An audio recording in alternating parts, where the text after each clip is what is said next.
Hello guys, good morning all of you. तो दोस्तों, आज हम जानते हैं भारत में अरब आक्रमण और तुर्क आक्रमण जब आए उसका टाइम पीरियड को और वो क्या क्या किए भारत में, इसके बारे में आज हम चर्चा करते हैं।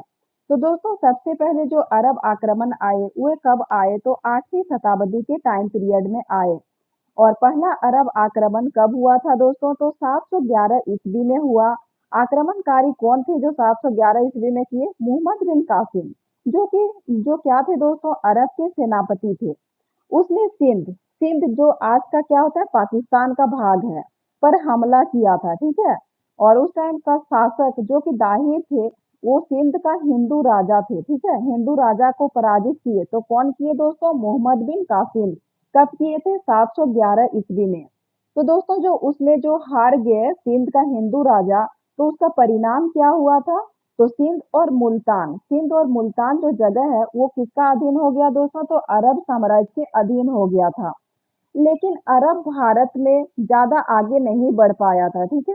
इसका असर क्या हुआ था? राजनीतिक में नहीं बल्कि सांस्कृतिक और आर्थिक में प्रभाव पड़ा था भारत पे। क्या क्या चीज में प्रभाव पड़ा था? तो व्यापार में, शिक्षा में और इस्लामी इस्लामी प्रभाव। नेक्स्ट आते हैं दोस्तों, तुर्क आक्रमण के बारे में जानते हैं। जो कि तुर्क आक्रमण कब से कब तक आए, कब से कब तक का टाइम पीरियड में थे? तो 11वीं से 12वीं शताब्दी के बीच में सबसे पहले तुर्क आक्रमण आए दोस्तों, महमूद गजनी, जिसका टाइम पीरियड था 971 से 1030 ईस्वी के बीच में। तो गजनी कहाँ के थे? तो अफगानिस्तान के शासक थे, ठीक है। और उसने भारत पर कितना बार आक्रमण किए दोस्तों? 17 बार आक्रमण किए। जो आक्रमण किए उसका टाइम पीरियड क्या था? तो 1000 से 1027 ईस्वी के बीच में आक्रमण किए। प्रसिद्ध आक्रमण कहाँ पे वो किए थे? तो 1025 में कहाँ पे किए थे दोस्तों? सोमनाथ मंदिर, जो कि गुजरात में है, ठीक है। तो इसी प्रकार जो महमूद गजनी और तुर्क आक्रमण का उद्देश्य क्या था? भारत में धन दौलत लूटना और अपने साम्राज्य को मजबूत बनाना था। तो इसका परिणाम क्या हुआ दोस्तों? तुर्क आक्रमण का भारतीय मंदिरों की संपत्ति लूटी गई, ठीक है। भारत का मंदिर का जो भी संपत्ति था उसको लूटा गया। और राजनीतिक रूप से भारत पर स्थायी शासन नहीं कर पाया, लेकिन तुर्क आक्रमण जो थे वो भारत में स्थायी रूप से शासन नहीं कर पाए। नेक्स्ट है दोस्तों, महमूद गजनी के बाद आते हैं मोहम्मद गौरी, जिसका टाइम पीरियड हुआ 1175 ईस्वी से 1206 ईस्वी के बीच में। तो ये क्या थे? गोर अफगानिस्तान का शासक। भारत में कई बार आक्रमण किए, ये भी भारत में कई बार आक्रमण किए, ठीक है। महमूद गजनी तो 17 बार किए, लेकिन मोहम्मद गौरी भी कई बार तक आक्रमण किए। और इसके टाइम पीरियड में जो प्रथम प्रमुख युद्ध था दोस्तों, वो युद्ध हुआ, एक तो तराइन का पहला युद्ध और तराइन का दूसरा युद्ध।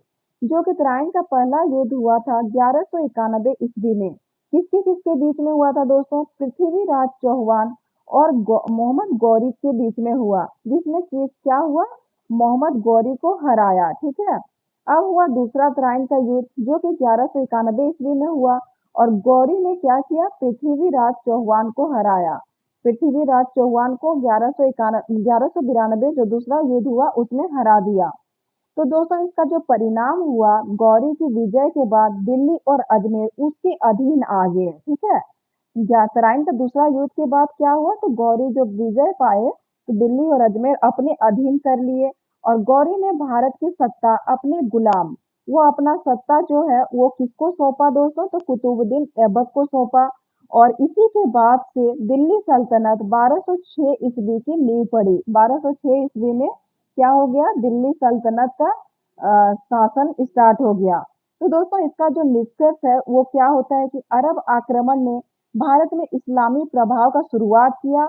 और तुर्क आक्रमण ने क्या किया? भारत में मुस्लिम शासन, दिल्ली सल्तनत का क्या किया? नींव रखा, ठीक है। तो इस प्रकार हम अरब आक्रमण और तुर्क आक्रमण के बारे में दोस्तों समझे। तो इसके बारे में कुछ जो एमसीक्यू, इम्पोर्टेंट एमसीक्यू जो एग्जाम्स में पहले से पूछे गए हैं उसके बारे में हम जानते हैं। तो दोस्तों, फर्स्ट क्वेश्चन है, भारत पर सबसे पहला अरब आक्रमण किसने किया था? सबसे पहला अरब आक्रमण कौन किया था दोस्तों? तो मोहम्मद बिन कासिम किए थे। सेकंड है, मोहम्मद बिन कासिम ने किस वर्ष हिंद पर आक्रमण किया? तो किस वर्ष किए थे सिंध पर आक्रमण? 712 ईस्वी में। थर्ड क्वेश्चन है, मोहम्मद बिन कासिम ने किस शासक को हराया था? मोहम्मद बिन कासिम किसको हराए थे दोस्तों? राजा दाहिर को हराए थे।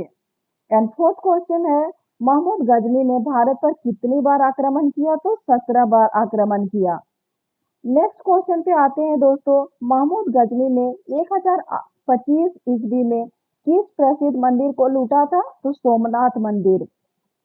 नेक्स्ट क्वेश्चन है, तराइन का प्रथम युद्ध जो कि 1191 ईस्वी के बीच किसके बीच लड़ा गया था दोस्तों? तो पृथ्वीराज चौहान और मोहम्मद गौरी के बीच में हुआ था। ठीक है, ऑप्शन नंबर सी। और तराइन के दूसरे युद्ध किसके किसके बीच किसकी हार हुई थी? तराइन के दूसरे युद्ध में दोस्तों तो पृथ्वीराज चौहान की हार हुई और मोहम्मद गौरी जीत गए थे।